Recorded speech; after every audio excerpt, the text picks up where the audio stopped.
audio's good. Do you have a wireless, or is this it? There should be a wireless underneath the desk.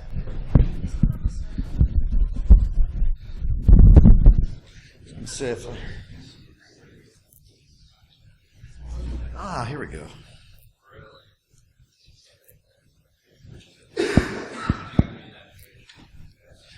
Let's see, if I'd used the wired one, I'd be on a shorter leash than my ex-girlfriend kept me on. All right. Should I go ahead and start now? Thank you all for coming today. The talk track was, I was swapped in last minute. How many of you actually know what presentation you're here for today? Okay, I see 3 hands. That's good. This talk is going to be about how to create a dynamic footprint or inventory of an organization's internet exposed attack surface. There's 2 focuses of this. One is for external penetration testing and red team activity, and the second is for you as a corporate organization simply to keep an eye on your assets and decide what to prioritize around testing. So why are we here today? That's a good question. Let me get my... All right, how many of you picked the wrong room? What's your name? So this presentation is about, I'm going to get there. Please stop you. I got to change the title. What's your name again? My name's Arian. Aaron? Yeah. It's on the website. This presentation is a result of a number of years of dealing with gap analysis on where breaches are occurring and why we don't know about those assets or systems when breaches occur because of things that we don't know about. So my name is Arian. My background is I started on the software development side in finance, and I built some of the first apps that move real money around on the web. So I got to meet the Russians early on, and the Ukrainians, and the Secret Service, and these folks. So I've spent about 18 years doing security, about 15 years doing pen testing. And what I wanted to, before we get started here, I wanted to get an idea of context. I was told there's a pretty broad experience of folks that come here to Derbycon. How many of you in the room are penetration testers, do that for a living? How many of you do some sort of red team or vulnerability management in your organization? Okay. How many folks here, it's your first year doing this? You're brand new to the pen test world.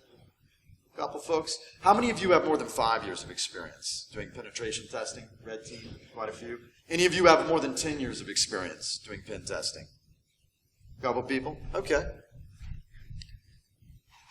How many of you do external penetration testing as consultants for customers? How many of you do red team for an actual organization that you're trying to defend? Okay, so even mix. All right, well, let's jump into this. I got a lot of slides, and what you will get out of being here today is I'm going to talk about some components that you should think about adding, the ones I consistently see missing from red team scoping. And at the end, we're going to talk about there's some tools and data sets that we're thinking about releasing to the community. And I want to get some feedback from you all on what would be helpful in your organizations from a data set perspective to maintain a more accurate inventory. So our agenda, the first thing as an overview, the world we live in today, it sounds like we've got a more experienced room in here, so you probably already know all this, but the world we live in today is moving increasingly towards focusing on digital channels. Most of the organizations we work with, our web is a predominant digital channel they do business over. About 55% of financial transactions today occur through digital channels that are increasingly external to the perimeter. So when we map out our traditional network tests, we focus a lot on the perimeter, and yet where the money is flowing and the transactions occur are increasingly external through one of these channels. And so a couple of the problems we face, given we have a more experienced room, again, you should probably all be aware of this, but our perimeters are decentralizing at an extremely rapid rate. Dr. Dan Greer said that basically the notion of a perimeter is doubling every 18 months today, and the rate of that's accelerating.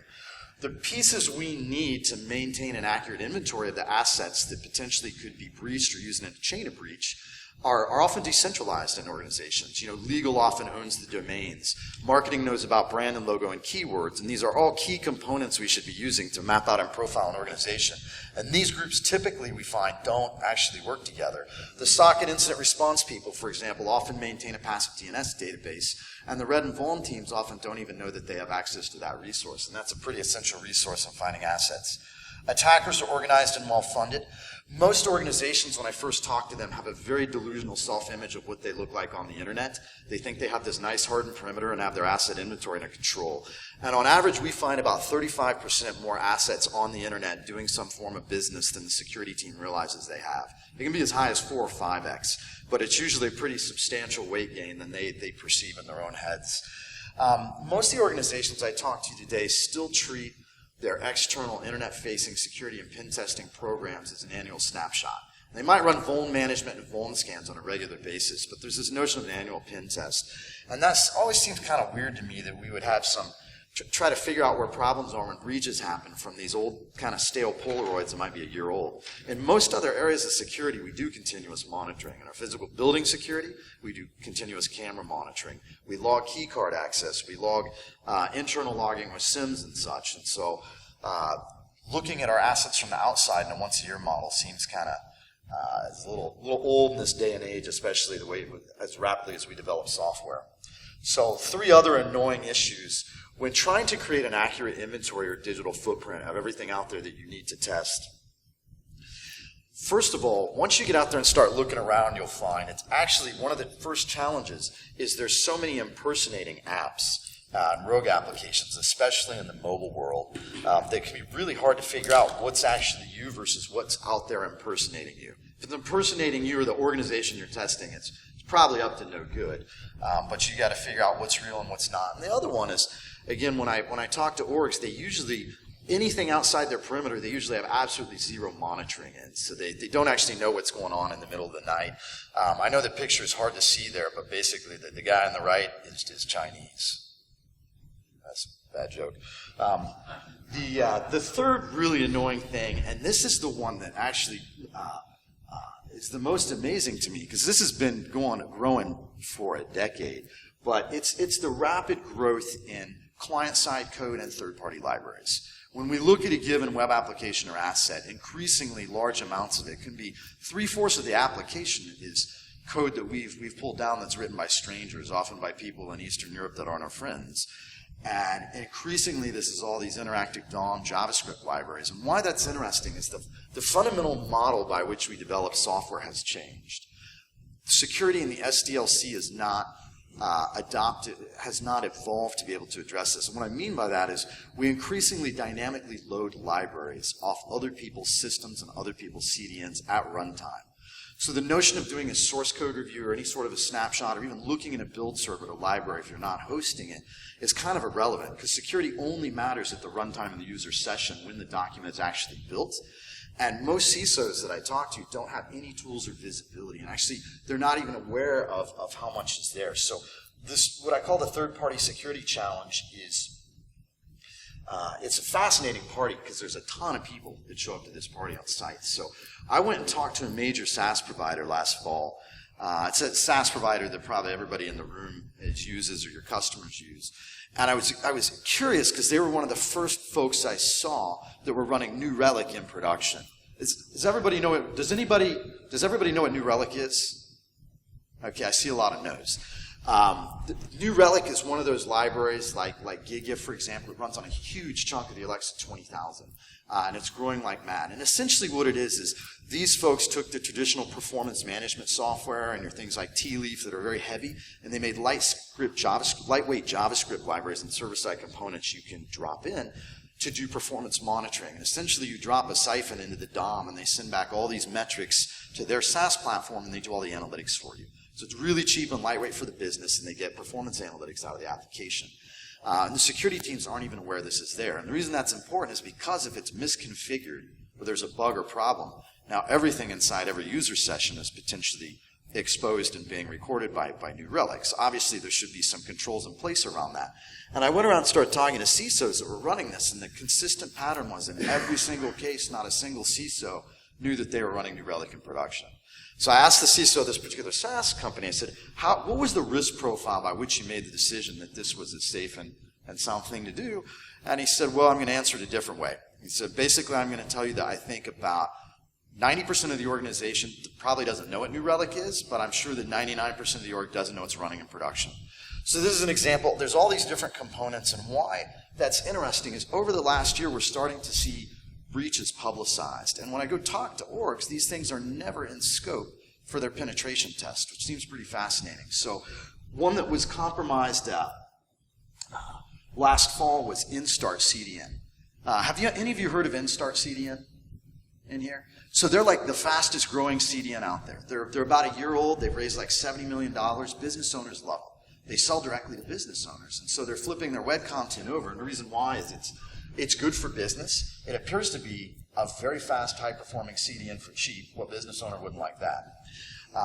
The problem is that that particular CDN, they were moving fast. They were a brand new startup, and they had no security controls.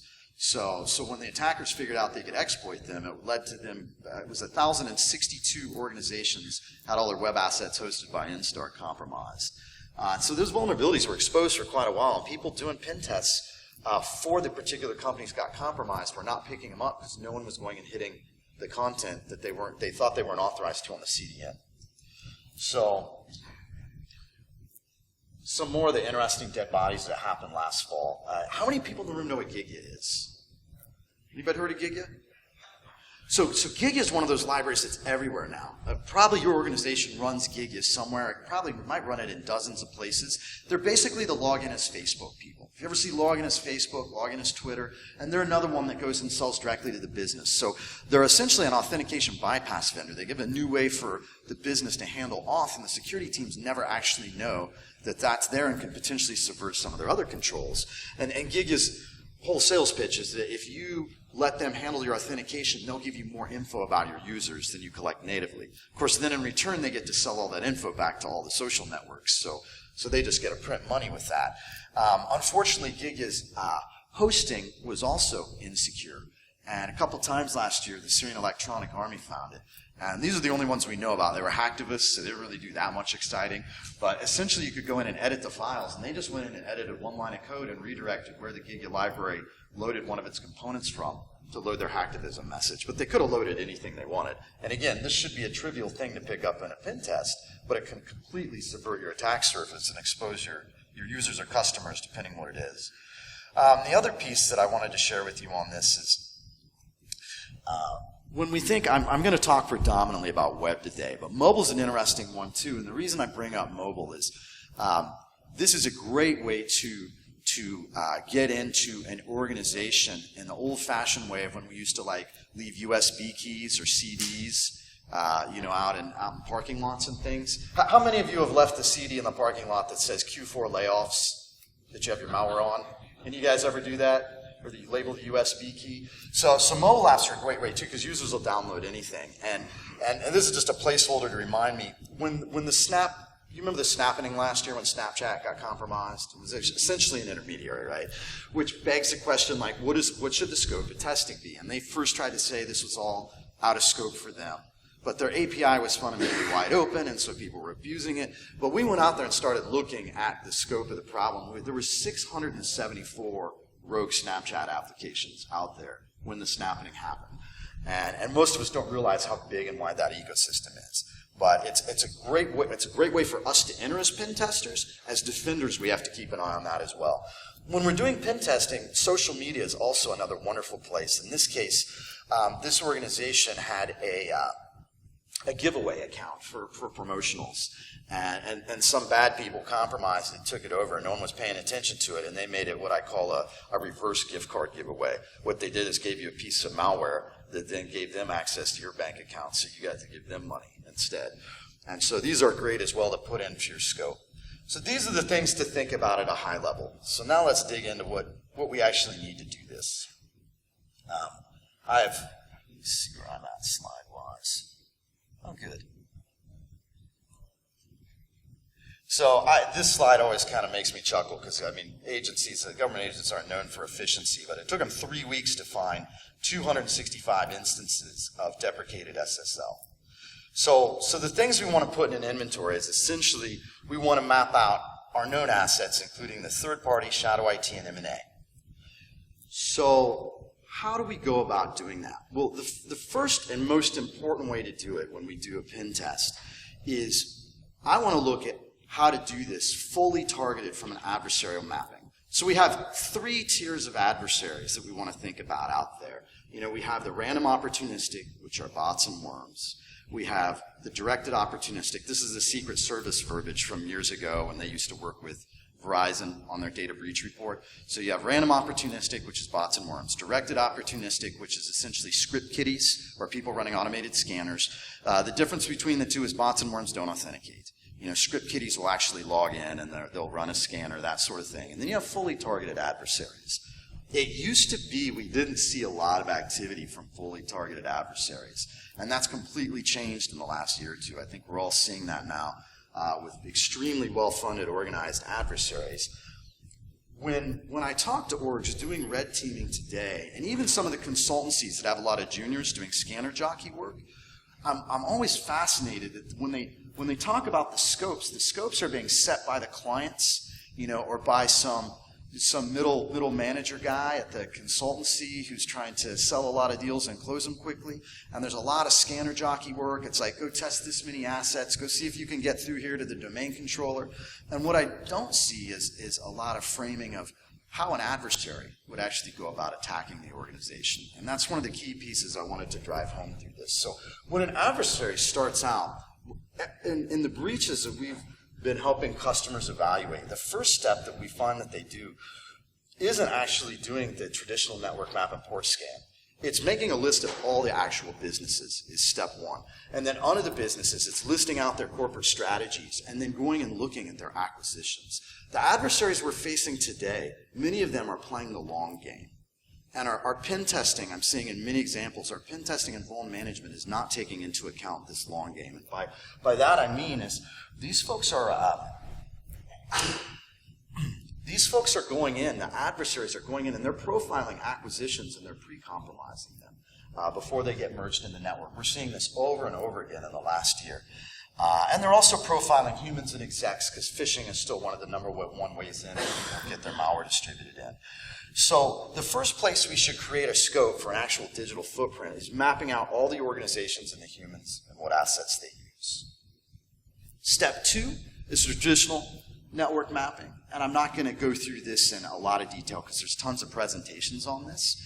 What I'm going to do at the end is, once I get fully through this, I'm going to publish a survey on SurveyMonkey, and I'll give you my contact info at the end. If you're interested, I would love for you to do the survey on SurveyMonkey and tell me what you want more of as info. If you think these things aren't explained well enough, I will put more info breaking down how to use all these. But I think probably everybody knows how to use Nmap. Does everybody in the room know that you can use Google and to some degree Bing to do some passive mapping of hosts, of services exposed? Does everybody in here use Shodan for fingerprinting software? Okay, so there's really good presentations out there last year for Shodan. And then we have traditional Google hacking. When you're doing your profiling of an organization and you start mapping it out, do any of you use your Google hacking to actually look for binary docs that have sensitive information in them? So that's an interesting area where I find that quite a few organizations are not doing that, or it's not in scope, and I know it's time consuming. But just this year we've had 2 organizations that we found that published lists, one in a Word doc and one in an Excel file, that they had an entire list of user IDs and passwords for a critical application, and another had the connection strings and passwords for all their internal databases. And through misconfiguration, they were both just exposed to the internet, hanging out there, and could be found through Google mining. So that makes pen testing really easy when they just hand you all the creds. So I want to stress this again. One of the most important pieces that is often not in scope, you have to work with your customers or your internal teams to kind of understand. And security is usually the last to find out about this. So you have to proactively have a system by which you're out there Googling, looking for S4 documents. That's the filing. There's an intent to acquire. There's going to be an S4 doc. And then once the acquisition is going through, there'll be a Form 8K. And I believe it's Section 9. It's Section 8 or 9 of the 8K form. They list the assets that the organization will be accountable for, and a date by which the organization is now legally accountable for if those assets are breached or compromised. So these are some good sources of data to find this out. And the reason this is important is we're seeing where nation states are going into subsidiaries the minute they're going into acquisition targets the minute it's announced, and they're compromising them. And we've had cases where they've been going in and they compromise systems that are unlikely to change quickly. Like conference room PCs are the last things that are going to get swapped out, things running the TVs. So they go in and compromise and put their malware in there, and they just sit and wait. And it might be months, but eventually that gets plugged into the corporate network, and then once they're inside the parent company that had an otherwise hardened perimeter, then they're off to the races inside. We also find, this is actually pretty shocking, we've found a number of cases in acquisition where the company being acquired provides a list of assets to the corporate parent that they have, and those lists aren't actually complete. And they won't actually have all the applications. In fact, sometimes it's like there's a guy in there that knows exactly what systems won't pass PCI, and those just get erased out of the spreadsheet. So that's the number one thing we've been finding people are getting compromised through that need monitored. And then the second one, which I already brought up earlier, was third-party components. And the pieces we want to inventory all of those is we want to inventory all the things that we have externally hosted. We want to inventory what CDNs we're using. What server-side components, so we can do known weak component analysis. That's always one of the top things I use to prioritize pen testing. Where are they running PHP? Do they have any, externally exposed that points to their internal network? What third-party libraries are they running? And then the last one is weak partner connections. And, an example in here is, how many of you are familiar with Eloqua? You ever heard of Eloqua? Okay, so this is another one that a lot of companies run, and I'll use Eloqua in past tense. I'm gonna assume that they're secure now, but at one point, Eloqua had some challenges around, SQL injection and being able to run, arbitrary code on their systems. What happens is people set up Eloqua that don't want to manage a lot of their marketing content and campaigns, and they'll plug it into their website. And then what happens is the data actually goes to Eloqua, and they process it and do all their marketing stuff. And then they'll often turn around and pass it back either through the front-end web app, through an API, or sometimes right back into the back end of your own systems. And so what happens in these situations is usually IT doesn't have a lot of involvement, security doesn't have a lot of involvement. Eloqua will actually block scanners and security testing. And a lot of the contracts they have will not let you do any testing, but yet they're now an ingress point, with an untested trust boundary that often goes back into one of your internal databases. So attackers would go into them. From your website, they jump into Eloqua and then jump back into the internal database. And usually with our web app scanners and things, we don't, when they're explicit allow, we don't go off and crawl and test Eloqua. So these little things are left out of scope that we've seen lead to large breaches in data. And File's a tool you can use to do that. So I listed out M&A. We talked about third party. Again, stepping back. Who is my target? And so when I want to go do pen testing on a digital footprint, I actually don't enjoy the CTF game that just get to the domain controller, see if you can get some creds.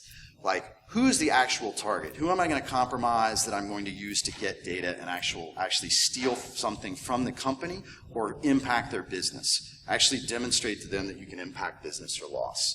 So obviously we want to go for execs, and we want to go through the M&A targeting. The results of these can be pretty disastrous. I gave you the example of the pre-owned attacks.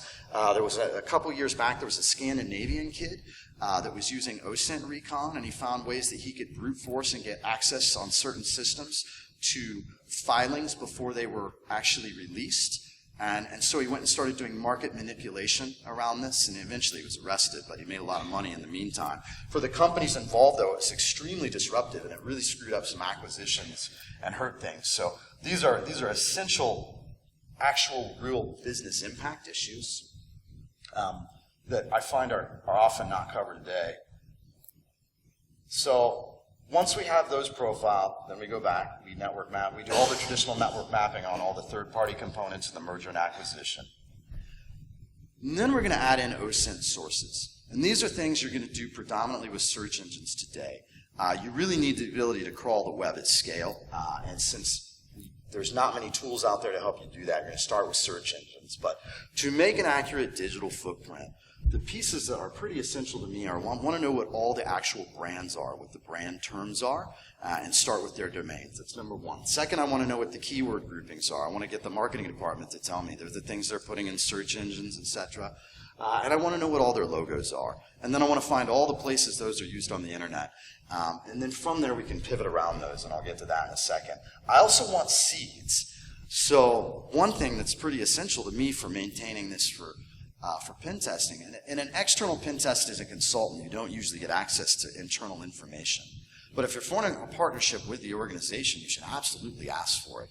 So one of the best places to get that information is referral logs, and also get URLs from email. And eventually you can work with an org to whitelist what's internal or intranet. And the reason these things are important is if you get refers, you can mine through, and if you start finding things that are not there, assets that are using their logos and things like that, and see things getting pulled in through refers, you start finding hidden iframes that'll show you what assets are already compromised.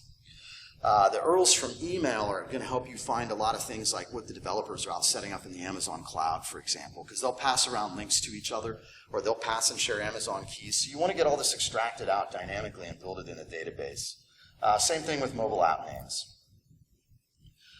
So some more OSINT recon on top of that. We're putting all this in a database. The next thing we want to do is we want to find out, again, place we've probably gotten this from are URLs from emails. We want to find out where their developers are going, where their tech support people, where do their DBAs go for support forums, where their desktop support people do. Just 3-4 weeks ago, I was working with the pen test team on an engagement, and we found that a developer, she had logged into the Oracle Developer Network and had uploaded entire database dumps into essentially what was the public forum. You just had to log in, and those database dumps included all the user IDs and passwords for the applications. So that, again, that's pen testing made easy. We spend all this time trying to, increasingly it gets harder to find things like SQL injection, and it's blind, and we can have a really hard time doing that, or we can go to the Oracle Developer Forum and just get all the user IDs and passwords and log in. The next one, public source code repo mining. And I want to stop right here and ask so far, how many of you are actively mining today? How many of you actively go out and mine tech support forums that the organizations you're testing or work for are using? Are you doing any monitoring? Okay, I see a couple hands. That's very cool. How many of you are monitoring public source code repos today?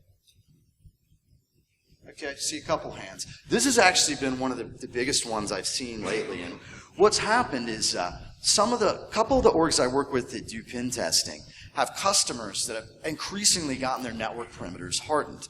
So it's harder and harder for them to hack in. They're more aware of phishing, etc.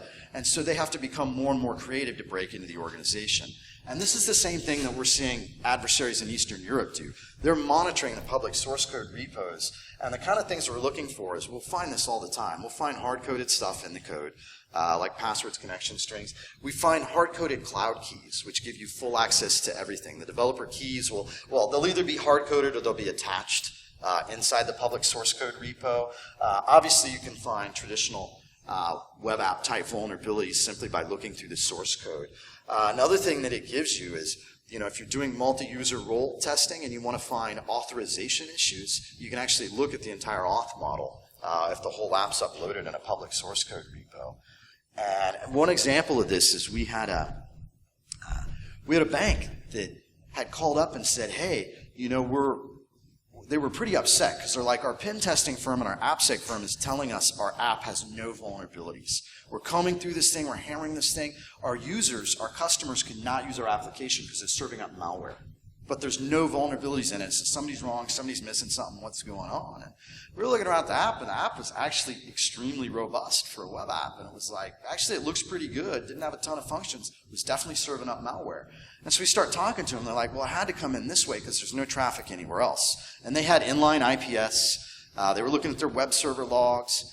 As you can probably guess when you're doing this testing, again, going back to collecting the right info, after asking them a few questions, it became clear they weren't logging any post data.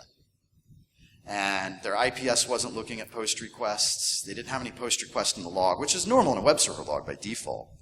And the reason I was curious is because they just popped up a bunch of brochureware that had login forms on it. It was just marketing registration brochureware. Register here to get our email. Well, long story short, what had happened is as part of consolidation and cost efficiency, someone had gone along and taken all the new brochure where they were stooding up, and they plugged it into the production database that served the primary banking application.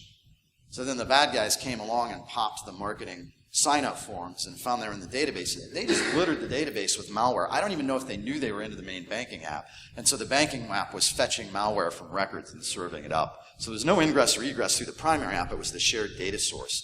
But these marketing apps had been set as outside of scope for penetration testing because they weren't important. So I'm sure you've seen this before. Obviously, we need to profile and look at these things. And the template for the marketing apps was up in GitHub. So some GitHub fun. Wanted to give you a live example here. This one, I think Chris Nickerson put this query together, but just to give you an example of the amount of interesting things you can find in GitHub, in running about a 30-second query, we found over 356,000 things that look like they're hard-coded user IDs and passwords inside applications in GitHub. So it's pretty easy to refine this by organization, by your brand, by your developer names. So let's look a little further into the things that we want to capture. Search engine mining. How many of you actively today are using search engine mining on a recurring basis to manage your pen testing program or your digital footprint? Gillis, I'm sure you are. Okay, Adam.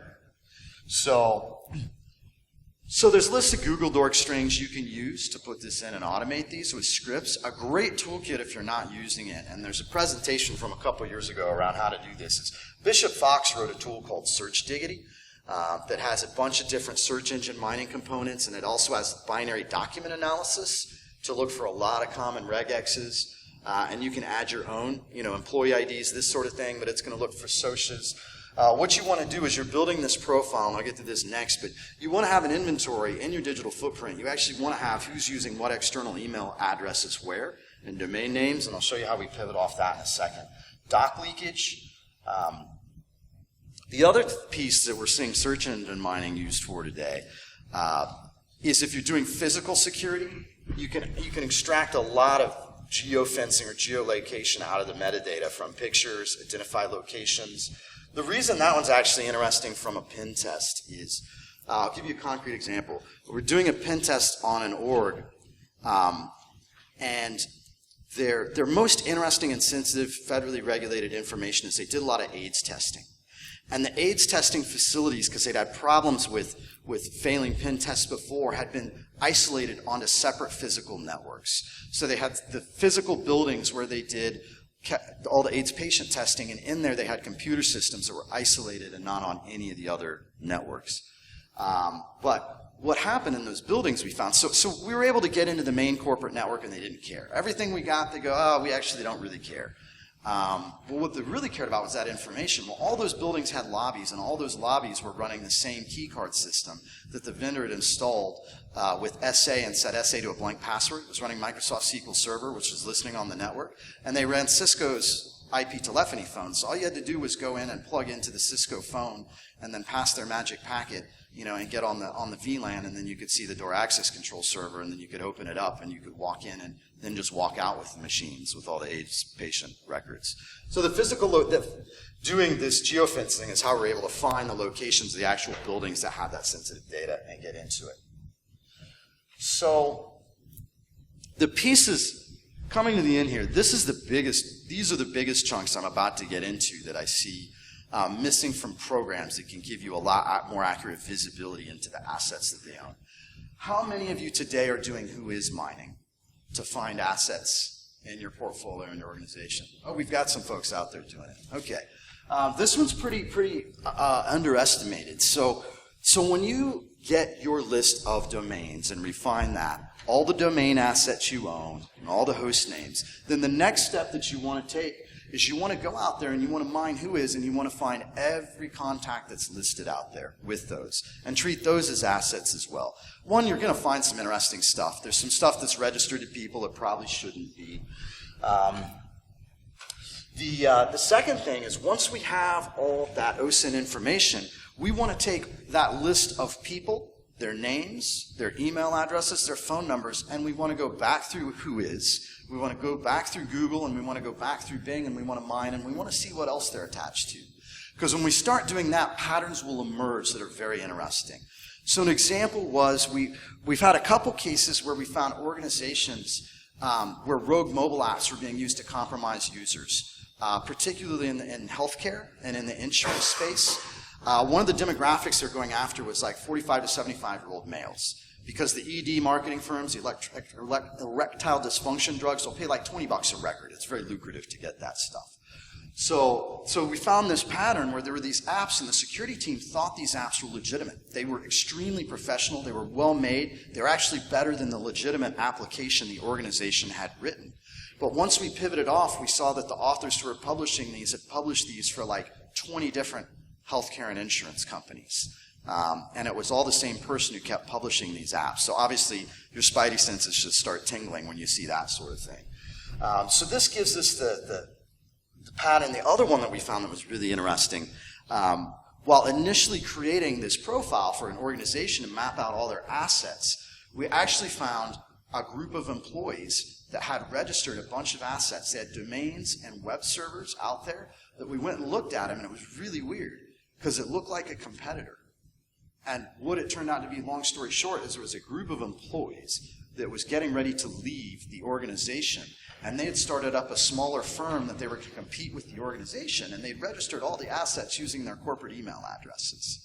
So we were able to find all the assets that they'd set up in this competitor they were getting ready to launch. It was gone about a month later. How many of you in managing your red team or pen test use a passive DNS database? How many folks in here know what passive DNS or PDNS is? Okay, handful of folks.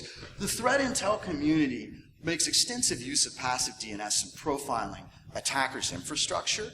And usually if you have somebody in your SOC doing incident response or some threat intel work, they probably have access to a passive DNS database. They're getting it from someone like Farsight. There's some other projects out there launching to give access. They might be getting it from my organization, from RiskIQ. The importance of passive DNS is, I guess since we're not using it, I should probably back up and say what it is. Passive DNS includes two sets of things. You have historical passive DNS, which is where people are really going. What are they requesting? What are they going to? And then you have current records, which is what people register. So it's like what you get from Farsight. What are new domains that are registered? So there's domains that are actually registered out there. This is how you find new things popping up. If you're marketing, do any of you have marketing teams that sometimes set up promotionals out on the internet that you don't know about? Okay. One org I work with had, I think it was February alone, they got breached twice in a row as marketing set up campaigns collecting PII, and they set them up, of course, on top of WordPress.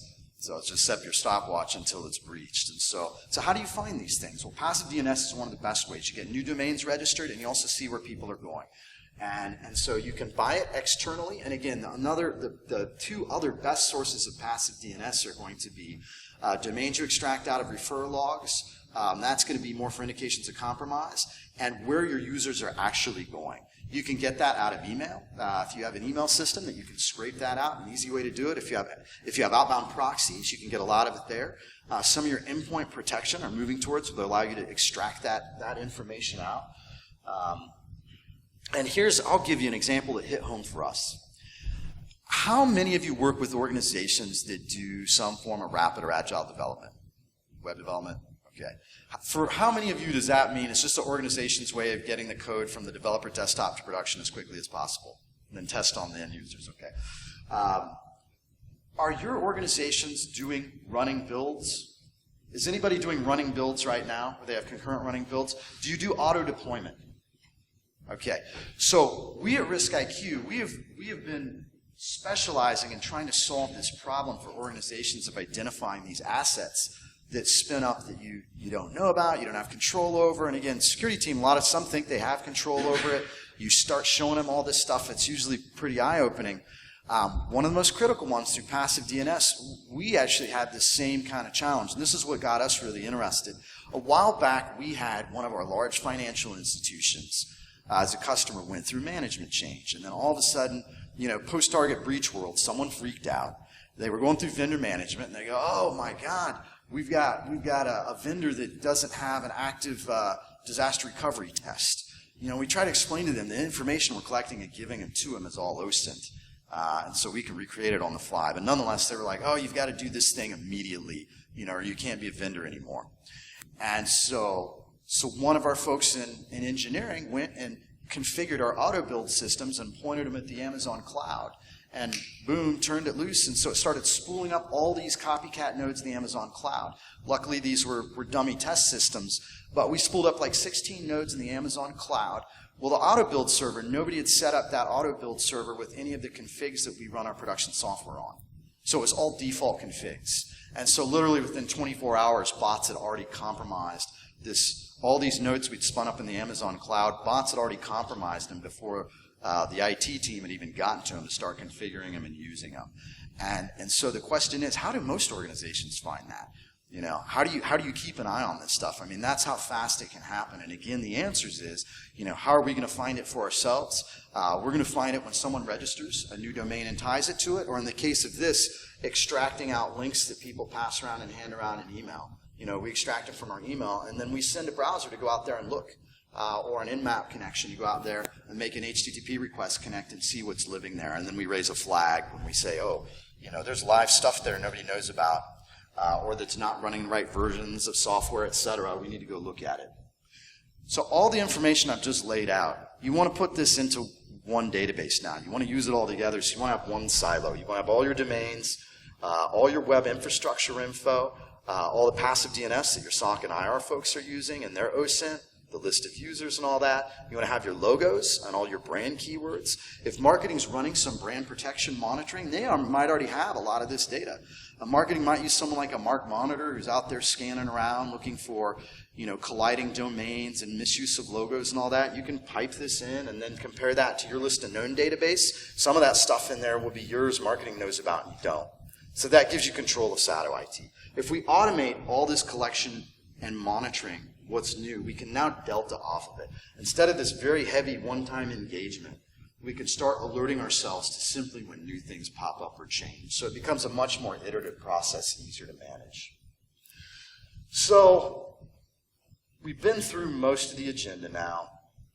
The final piece I want to talk about is a different way that we could move towards doing pen testing together. And then if we build a system this way that can do this dynamically, we now don't have to treat the annual pen test with this upfront large scoping engagement. We certainly should probably have some third party do some annual checks and balances, just like we do an audit or double entry bookkeeping reviews.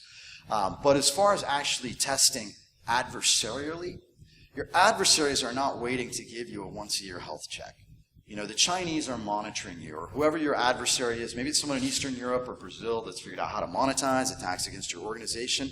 When you set things up, when someone in your org, the marketing people, for example, the customer I mentioned early this year had the 2 marketing campaigns that were popped. They ran to security and said, hey, we need help. And you know, security's like, well, there's one problem. We don't even know where these are. We don't have creds to log in. Right? The adversaries aren't waiting for the security team to put these into the authorized scope list for pen testing, obviously. So by having this data now, you can kick that off. And so we've been able to help some banks put this in place. So when we see things change in properties around an asset, they need to go pen test that thing immediately. There's certain properties that are indicators of compromise. When they see new stuff spin up, we had an organization, we had one of the largest security product organizations out there. I won't name any names, but they're one of the next-gen vendors.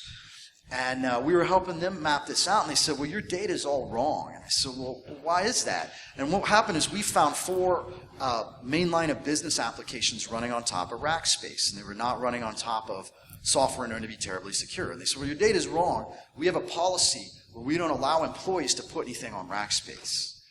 And so we had to explain to them, well, that thing about firewalls is, like, the thing about policies is policies work really well when you can put them in a firewall and stop users from going somewhere. But policies don't work really well when your marketing people can, like, pick up the phone and have a credit card and call a creative agency and have them build something, you know, on Rackspace and run it. And so all their perimeter access controls obviously didn't give a visibility to this. But if we simply were extracting out these links from email, whitelisting our internal stuff, or even checking refer logs, because these campaigns linked back to other assets that org owned, they would have known about this a long time ago and already been able to go out there, get control of them, move them to somewhere secure, pen test them, whatever they needed to do. So this database will give us a way to get a handle on shadow IT growth in the cloud. So I want to end this. So we have enough time. I may do a live, show you some live demo stuff. But the important thing for me out of this presentation is there's a couple different levels that I could go with this and going forward. I could do some more hands-on, deeper workshop and show step-by-step how to actually collect all these pieces of OSINT and put them in a database and query and use them. I was kind of unsure what the depth and of experience in the crowd would be today. And the other pieces is I've been trying to think about what pieces might be useful to publish for the community to help you enable your own programs. So how many of you today, as part of your pen testing, do DNS brute forcing? Do you actively do any DNS brute forcing? Use something like Fierce? Try to figure out what's out there for your org? A handful of you do? Okay. So the lists that come with the DNS brute forcing tools are pretty small actively. So how many of you that are doing that sort of thing, would it be useful for you to have like a monthly updated, like top 2 million host names active use on the internet you could use to brute force against your own domains? Would that be useful to any of you? A couple of you? Okay. How many of you would like to have access to some kind of lightweight general passive DNS database that you could use to mine and find the actual host names that are registered to your org that may be beyond the scope of your perimeter or outside your ASNs? Is that something that would be useful in your pen test practice? See a hand? Okay. All the OSINT that I just rolled through, how many of you currently have some type of a workbench or dashboard that you keep all this data in that you can use it actively in your pen testing efforts? Does anybody have a system or a piece of software they use to manage this today? Okay. So I'm going to stop here before I jump over into showing some of this data. Any questions at this point?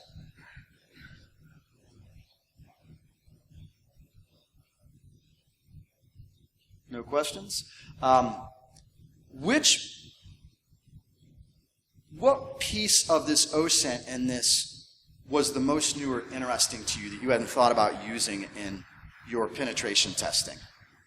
Someone want to throw out an example of one of these? Yes, sir. I had no idea about the SQL file information. Okay. So that was very helpful to know. Okay. Anybody else? Did you have your hand up? Oh, no. Oh, okay. Mining across the logs that we were required to decide to set up some workflow. Yeah. Mining proxy logs. Another way, this isn't really OSINT, another little dirty trick I've seen used is for those of you deploying some sort of host-based agent, Tanium, whatever it is. It could even be patch management. I've got a couple orgs now that mine all their development machines for all their cloud keys, all their Amazon and Azure keys, and they automatically grab those keys, and then they have a system like our system that they'll then automatically go out and log in and see what content is there and do some analysis on it. So that's another little trick. But PDNS and refer logs are the easiest way to get that. So the biggest gap that I consistently see is most of the assets that we find that people don't have are available through Whois or through passive DNS databases. And when they're getting breached through these pieces that they've missed, almost every time we find these assets through PDNS or Whois mining, and that's the majority of it actually. So we could stop here right now. Would anybody like to see an example of a live data set like this and how you'd come through it, or shall we break here? Anybody want to? Okay. How many minutes do we have left? 5? Okay.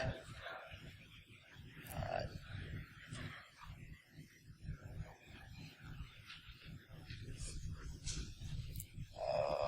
I'm not.